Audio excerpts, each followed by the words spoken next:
Hi all, this is Amalda. Welcome to Saho books Malayalam tutorial. ഈ സെഷനിൽ നമ്മൾ നോക്കുന്നത് എന്താണ് പ്രൈസ് ലിസ്റ്റ്, അതുപോലെ തന്നെ എങ്ങനെയാണ് പ്രൈസ് ലിസ്റ്റ് ക്രിയേറ്റ് ചെയ്യുന്നത് എന്നാണ്. സോഹോ ബുക്സിൽ നമുക്കറിയാം, ഐറ്റം മാസ്റ്ററിൽ നമുക്ക് സെല്ലിംഗ് റേറ്റ് ആയിട്ട് ഒരു റേറ്റ് ഫിക്സ് ചെയ്ത് വെക്കാൻ പറ്റുള്ളൂ. പക്ഷേ ചില ഓർഗനൈസേഷൻസിൽ ഡിഫറെൻറ്റ് പ്രൈസ് ലിസ്റ്റ് ഉണ്ടാവാം. അവർക്ക് ഇൻസ്റ്റൻ്റ് ആയിട്ട് പേയ്മെൻറ്റ് ചെയ്യുന്നവർക്ക് ഒരു പ്രൈസ്, 30 ഡേയ്സ് ക്രെഡിറ്റ് പീരീഡ് ഉള്ളവർക്ക് ഒരു പ്രൈസ്, അതിലും മുകളിൽ ക്രെഡിറ്റ് പീരീഡ് ആണെങ്കിൽ കുറച്ചുകൂടി എമൗണ്ട്, അങ്ങനെ ഡിഫറെൻറ്റ് പ്രൈസ് ലിസ്റ്റ് ഉണ്ടാവാം. നമ്മൾ സോഹോ ബുക്സിൽ ഇങ്ങനത്തെ പ്രൈസ് ലിസ്റ്റ് കസ്റ്റമൈസ് ചെയ്ത് വെക്കുന്ന മോഡ്യൂളാണ് പ്രൈസ് ലിസ്റ്റ് എന്ന് പറയുന്ന മോഡ്യൂൾ. അതിനായിട്ട് നമ്മൾ ഐറ്റംസിൽ പ്രൈസ് ലിസ്റ്റ് എന്ന് പറയുന്ന ആ ഒരു മോഡ്യൂൾ എടുക്കുക. ഇവിടെ നമുക്ക് ന്യൂ പ്രൈസ് ലിസ്റ്റ് ക്രിയേറ്റ് ചെയ്യാനുള്ള ഓപ്ഷൻ ഉണ്ട്.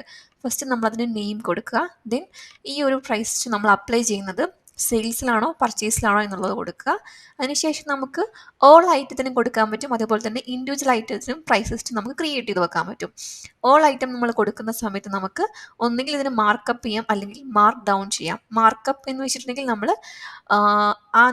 ഐറ്റം മാസ്റ്റ് കൊടുക്കുന്ന റേറ്റിനോട് ഇത്രയും എമൗണ്ട് ആയിരിക്കും നമുക്ക് പ്രൈസ് അപ്ലൈ ചെയ്ത് വരിക. മാർക്ക് ഡൗൺ എന്ന് പറയുമ്പോൾ നമ്മൾ കൊടുക്കുന്ന ആ ഒരു പെർസെൻറ്റേജ് കുറഞ്ഞിട്ടായിരിക്കും വരിക, അതായത് ഡിസ്കൗണ്ട് പോലെ ആയിരിക്കും നമുക്ക് വരുന്നുണ്ടാവുക. ദെൻ റൗണ്ട് ഓഫ് ചെയ്യണമെങ്കിൽ നമ്മൾ ആ ഓപ്ഷൻ യൂസ് ചെയ്യാവുന്നതാണ്. ഇനി ഇൻഡിവിജ്വൽ ഐറ്റംസ് എടുക്കുന്ന സമയത്ത് നമുക്ക് യൂണിറ്റ് പ്രൈസിങ്ങും ഉണ്ട്, വോളിയം പ്രൈസിങ്ങും ഉണ്ട്. യൂണിറ്റ് പ്രൈസിങ് നമ്മൾ കൊടുക്കുന്ന സമയത്ത് നമുക്ക് ഓരോ ഐറ്റത്തിനും ഇൻഡിവിജ്വലായിട്ട് നമുക്ക് പ്രൈസ് സെറ്റ് ചെയ്ത് വെക്കാൻ പറ്റും. ഇവിടെ നമുക്ക് ഓരോ ഐറ്റത്തിനും ഇവിടെ ഇൻഡിവിജ്വലായിട്ട് പ്രൈസസ് സെറ്റ് ചെയ്ത് വെക്കാൻ പറ്റും. ഇതുപോലെ നമുക്ക് ബൾക്കായിട്ട് ഈ പ്രൈസ് ലിസ്റ്റ് ഇമ്പോർട്ട് ചെയ്യാനുള്ള ഓപ്ഷനും സോഹോ ബുക്സ് പ്രൊവൈഡ് ചെയ്യുന്നുണ്ട്. ഇത് നമ്മൾക്ക് സെലക്ട് ചെയ്യാൻ പറ്റുക നമ്മൾ ഒരു ഇൻവോയ്സ് ക്രിയേറ്റ് ചെയ്യുന്ന സമയത്ത്. നമ്മൾ ഇൻവോയ്സസ് എടുക്കുമ്പോൾ